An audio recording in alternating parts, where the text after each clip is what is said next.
been there. You finish a book, you go to your bookshelf, but there's nothing you want to read. So you reluctantly pick out a book that you've had on there for a while, like, oh, I remember being excited about this book. You start to read it, you don't want to read it, pick out another book, you don't want to read it, you don't want to read any of the books you have. This is what we call a book slump, where you're kind of just forcing yourself to read. Book slumps are just the worst, and no one wants to be in it. You have like tons of books to read, and it just slows down. And then your TBR shelf just grows and grows, and then you get overwhelmed. It's overall just like a bad situation. In this video, I'm going to be giving some tips on what has worked for me to get out of book slumps. My very first and both easiest and hardest tip is to take a break. You may be overdosed in books, which we like to think can't happen because we love books so much, but it definitely can. Your brain might need a break. You might need to do something else to change it up. So pick up one of your other hobbies, assuming that you have other hobbies, or go out with friends, talk to someone. Give yourself a set period of time. A week is usually enough for me of not picking up any new books, not trying to force myself to read, and my brain gets a break. And then by the time I go back to my books, I'm excited for them again. The very first thing, take a break.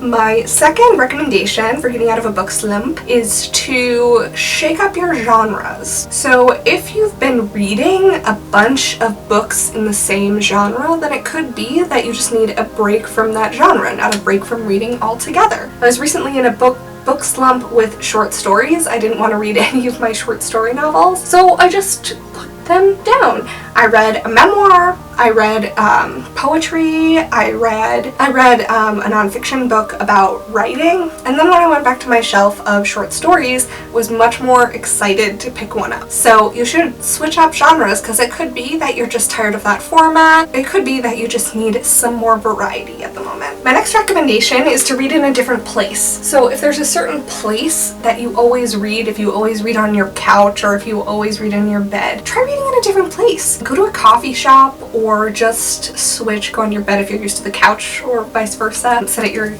kitchen table, read outside. For some reason, I think that my brain at least gets really like complacent and disinterested if I always read in the same place.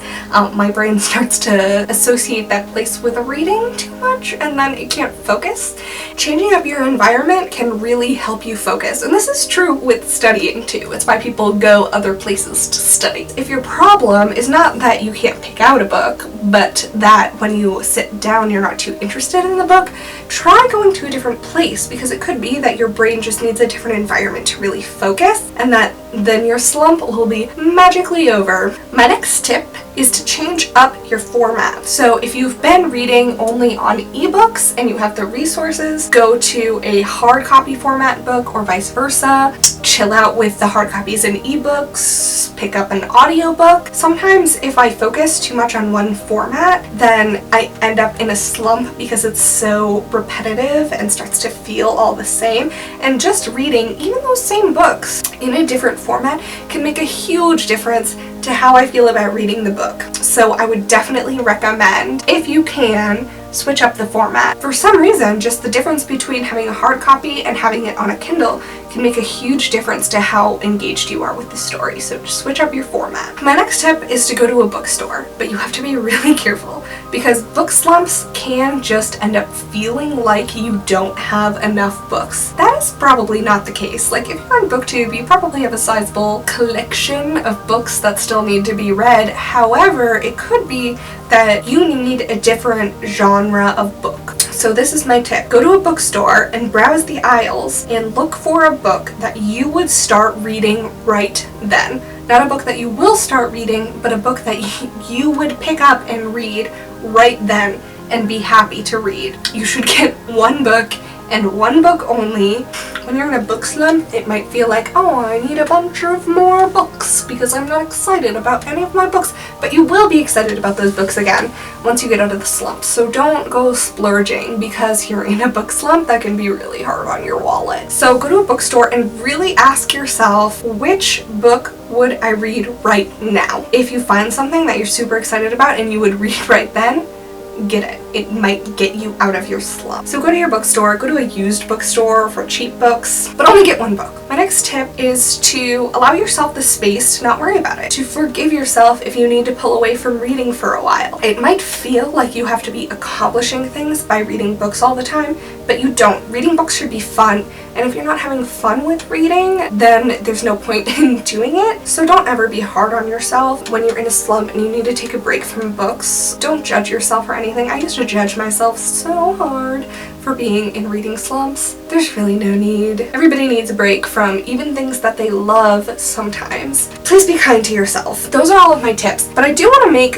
one note, one very important note. If you are usually very, very interested in reading and you get in a slump and the slump lasts a long time and you're just disinterested in all of your books and none of these tips work, being disinterested in reading when you usually love reading can be a symptom of depression. You should look up other symptoms and see if you need to get help or see if you need to talk to somebody, because not being interested in your hobbies, not being interested in things that you usually love is a kind of telltale sign if it lasts a long time. So just be wary. You might think of it as a reading slump, but it might be a symptom of something else. It might be a symptom of a mental health issue. So definitely keep that in mind.